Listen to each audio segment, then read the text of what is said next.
শেখ হাসিনার আমিরামি নির্বাচন এবং জালজালিয়াতি নির্বাচনে যেসব সংসদ গঠিত হতো তার স্পিকার ছিলেন শিরিন শারমিন চৌধুরী।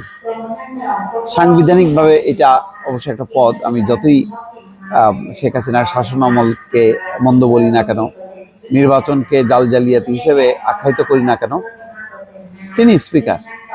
হঠাৎ করে কি এমন ঘটনা ঘটলো যে তিনি পদত্যাগ করলেন?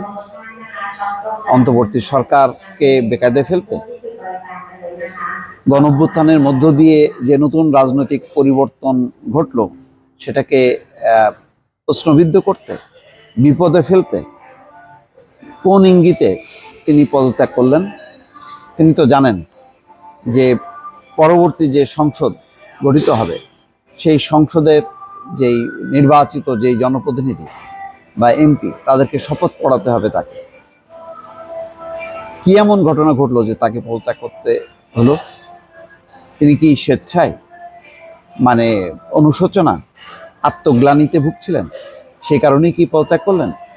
নাকি কোনো সুদূর প্রসারী একটি সাংবিধানিক সংকট, চক্রান্ত, এই সমস্ত মাথায় রেখেই তিনি পদত্যাগ করলেন? দর্শক, আমি এতগুলি কথা বলতাম না।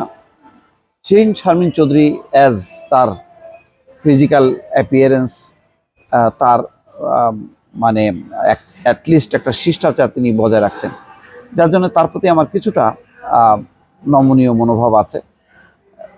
তিনি হয়তো মানুষ হিসেবেও ভালো, কিন্তু যতই মানুষ হিসেবে ভালো হোক না কেন, গত 15 বছরের যে শাসনকাল, 14 বছরের থেকে, এটা তো ওনার মতন মানুষ যথেষ্ট বুদ্ধি রাখেন।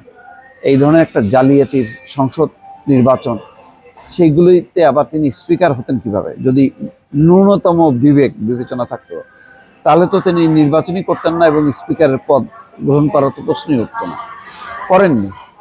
আসলে আমরা যতই অনেকের মুখোশ খুলে গেছে, তো শিরিন শারমিন চৌধুরী বাকি ছিল, হয়তো সেটাও খুলে পড়লো আর কি, বা খসে পড়লো। ত্রয়োদশ সংসদের যেই নির্বাচিত স্পিকার দায়িত্ব না নেওয়া পর্যন্ত সংবিধান অনুযায়ী শিরিন শারমিনই হবেন স্পিকার।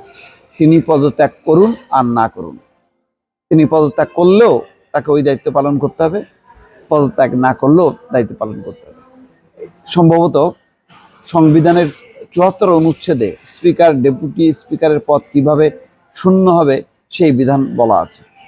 এত কিছু জানার পরেও কেন এই ঘটনা বোঝা যাচ্ছে না? চট্টগ্রাম বিশ্ববিদ্যালয়ের লোক প্রশাসন বিভাগের সাবেক অধ্যাপক, গবেষক নিজামুদ্দিন বলছেন, শিরিন শারমিন চৌধুরীর পদত্যাগের ফলে স্পিকার পদে কি হবে সেটা সংবিধানে স্পষ্টভাবেই বলা হয়েছে। নতুন কেউ দায়িত্ব না নেওয়া পর্যন্ত তিনি স্পিকার রয়েছেন বলে গণ্য হবে। তিনি পদত্যাগ করলেও গণ্য হবে যে তিনি স্পিকার।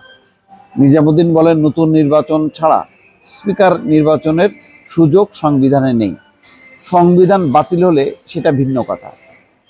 দর্শক, একটা কথা বলি, এগুলো তো সংবিধানের কথা। গণ অভ্যুত্থান কোনো সংবিধান মানে না, কোনো আইন কানুন প্রচলিত কোনো কিছুই মানে না।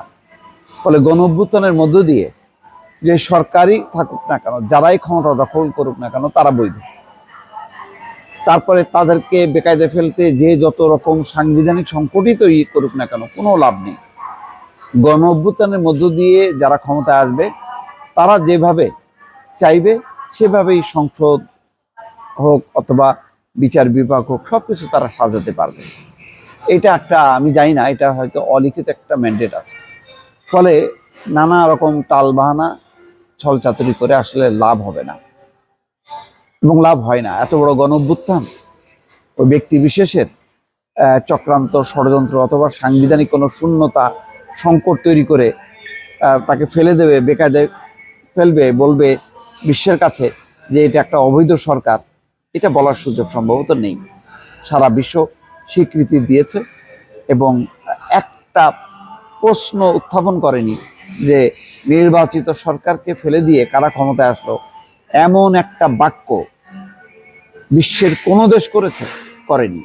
কিন্তু শেখ হাসিনার দ্বাদশ জাতীয় সংসদ নির্বাচন প্রশ্নবিদ্ধ ছিল, নির্বাচন সঠিক হয়নি, এই নির্বাচন গ্রহণযোগ্য না, এই কথা কতটা দেশ বলেছে, যারা গণতন্ত্রের মোড়ল, বিশ্বশক্তির মোড়ল, তারা পরিষ্কারভাবেই বলেছে।